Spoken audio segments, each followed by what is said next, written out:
Assalamualaikum warahmatullahi wabarakatuh. Perkenalkan, kami dari kelompok 6. Di sini saya akan menjelaskan komponen-komponen yang ada di rangkaian ini. Ini menggunakan dua motor penggerak, yang satu untuk cooler pendingin, yang satu untuk memompa bak oli. Itu kita ke atas, ini ada manometer, sini ada tracer, sini ada keran, dan di sini menggunakan katup 4/3 untuk rangkaian diagram hidrolik double action, dan di sini menggunakan katup 3/2 untuk hidrolik single action. Assalamualaikum warahmatullahi wabarakatuh. Saya Riki Dimas Alfadiri dari kelompok 6. Saya akan menjelaskan fungsi dan sirkulasi rangkaian hidrolik untuk double action dan single action. Baik,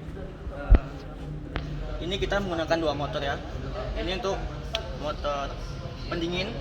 Jadi jika motor pendingin ini hidup, dia akan mengisap oli, lalu oli dimasukkan lagi ke bulan atau yang ada di kipas ini, lalu dari sini oli akan masuk ke tangki. Baik, kita lanjut lagi ke motor satunya. Nah, ini namanya motor untuk penggerak pompa oli. Nah, untuk menghubungkan ke pompa oli ini kita menggunakan kopling motor ini.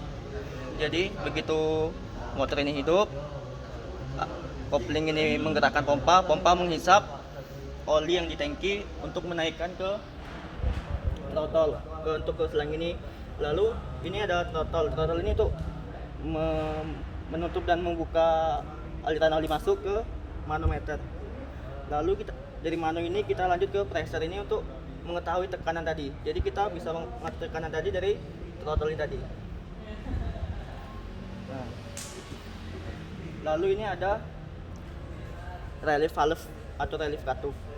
Nah, baik, sebelum saya lanjutkan untuk rangkaiannya, ini dipisahkan menjadi dua rangkaian. Yang pertama itu ada silinder double action, dan lalu ini satunya lagi silinder single action. Untuk yang double actionnya, ini dari tracer ini keran dibuka, oli masuk. Untuk single action ya, single action ini oli masuk ke katup 3/2. Katup 3/2 ini untuk mengontrol oli. Nah, dari 3/2 ini kita hubungkan ke silinder single action. Untuk ke single action kita lanjut lagi ke double action. Nah, untuk kita menghubungkan ke double action ini, kita buka keran penghubung ini, lalu oli dialirkan ke katup 4/3. Lalu 4/3 ini mempunyai dua ini untuk plus dan minus. Lalu untuk plus ini kita hubungan ke plus, untuk minus kita hubungan ke minus. Untuk sistem kerjanya begitu tuas kita naikkan, nanti oli ini akan mendorong ke plus untuk piston naik. Lalu tuas ditekan kembali untuk menurunkan piston, oli masuk dari saluran min. Lalu oli tadi mendorong oli yang dari plus untuk kembali ke tampungan, tangki tadi. Nah, untuk yang single tadi ini cara kerjanya begitu tuas kita tekan, oli masuk ke salurannya, piston naik.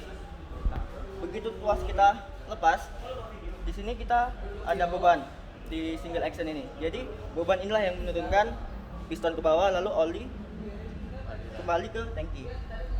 Untuk pengujiannya akan dilakukan oleh teman saya.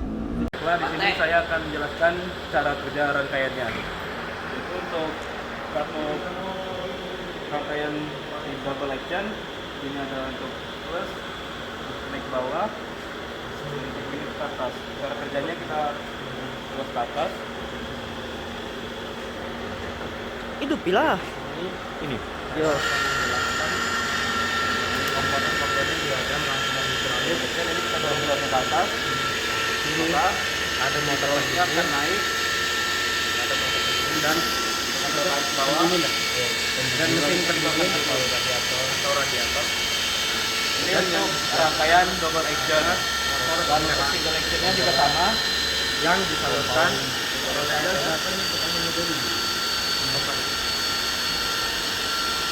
naik, tahan, kita lepas, dia akan turun.